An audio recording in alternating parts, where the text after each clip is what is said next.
So talk about this excursion in India and sort of search you had to go on for something. Yeah, well, I think this was the second trip to India.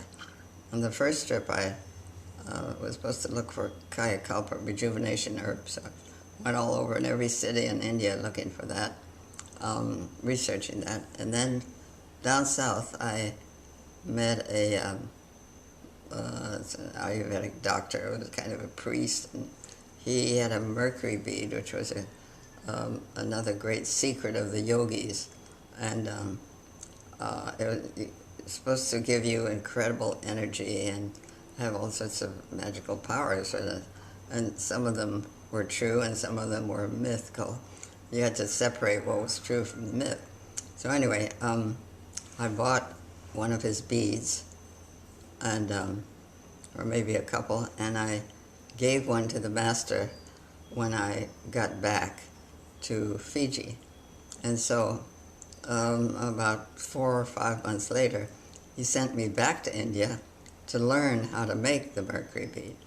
Well, that was an incredible impossibility, you might say, in those days. First of all, they don't even share their knowledge between each other.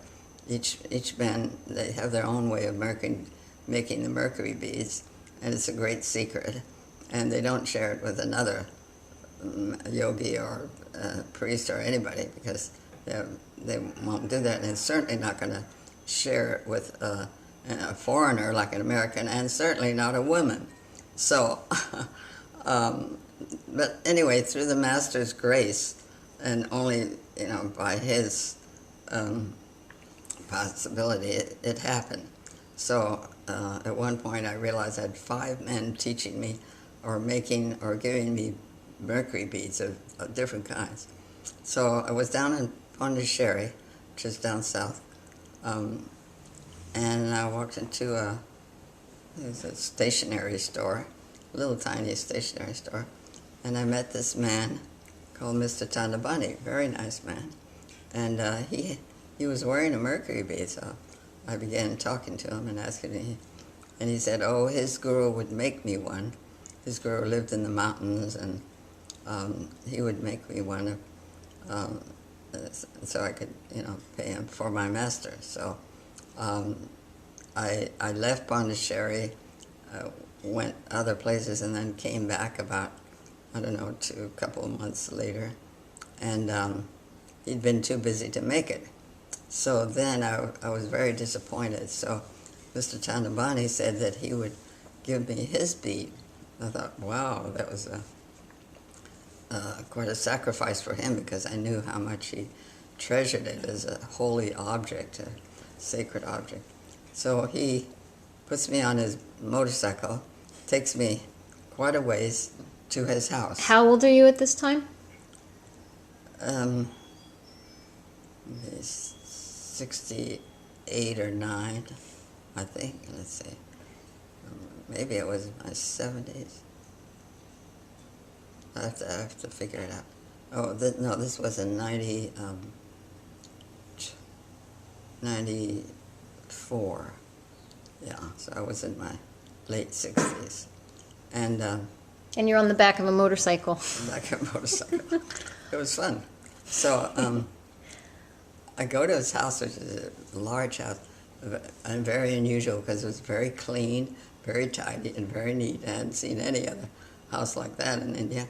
And he lived there with his enormous family of, aunt and uncles and grandmother, and his wife and children, and his brother and their children, and so forth and so on. About 16 people lived in this compound. So he brought me upstairs to his room, and he had a little meditation room next to his room, and sat me down there and did a little puja. And during that time, I was sitting there meditating, the eyes closed, and I had this vision of, I was walking through like a forest, and there was some beautiful big animals. So I came to a little clearing, and here was a big man with very black hair, and he was sitting in a lotus position, and he was either the originator of the bead or had something to do with the bead that I understood, and said it was all right, or he blessed me to have the bead. And so he was sitting on a tiger skin also. So then I opened my eyes and I told Mr. Tanabani about this vision, and he said, oh, that's one of the siddhas. There were eight siddhas, or great masters, that still lived in their etheric bodies in the mountains. In the ancient days, they had started all the,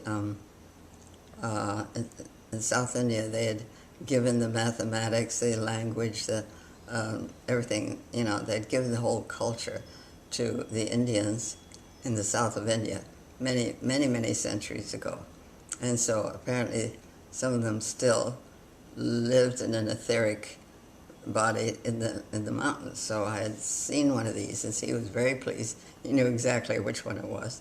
And so he was pleased that he had this permission to give his bead to me. And so that's the way I acquired his bead and brought this bead back and gave it to the master, who, of course, blesses everything, including the whole history of how it came into being. So, all of the different masters and the siddhas that were yes, involved in that's it. right. So it put him in touch with all That whole all lineage. those people. Yeah. Mm-hmm.